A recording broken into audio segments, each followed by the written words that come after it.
Hi guys, ஊருக்கு போனோம் அப்படின்னாவே ஷார்ட்ஸ் போடுறதே வந்து கரெக்டாக வரமாட்டேங்குதுங்க. எங்கேயாச்சும் அங்கேயும் இங்கேயும் போயிட்டு வீடியோ எடுக்கிறதுக்கும் மறந்துடுறது, அதே மாதிரி எடிட் பண்ணுறதுக்கும் டைமே கிடைக்கிறது இல்லை. அதனால் பார்த்திங்கன்னா கரெக்டாகவே போடவே முடியல. ஊர்லேருந்து வந்தாச்சு. ஊருக்கு போகையிலேயே வந்து தோசை மாவெல்லாம் காலி பண்ணிட்டு தான் போயிருந்தேன்.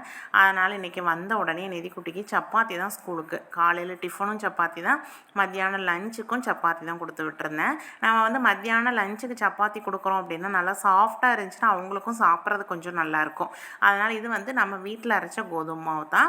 அது கூட தேவையான அளவுக்கு உப்பு, 1 ஸ்பூன் வந்து புளிக்காத தயிர் சேர்த்து வெது வெதுப்பான தண்ணி, ரொம்ப சூடாக வேண்டாம், லேசாக கையில் பொறுக்கிற அளவுக்கு தண்ணி ஊற்றி நல்லா பிணைஞ்சு உடனே வேணாலும் சுட்டிங்கனாலும் சாஃப்டாக இருக்கும். கொஞ்சம் நேரம் வச்சுருந்துட்டு சுட்டிங்க அப்படின்னா சப்பாத்தி வந்து நல்லா சாஃப்டாக இருக்கும். மத்தியானம் கொடுத்துட்டாலும் சரி, நைட்டு சாப்பிட்டாலும் சரி, சப்பாத்தி வந்து சாஃப்டாக இருக்கும். ட்ரை பண்ணி பாருங்கள். நாளைக்கு பார்க்கலாங்களா?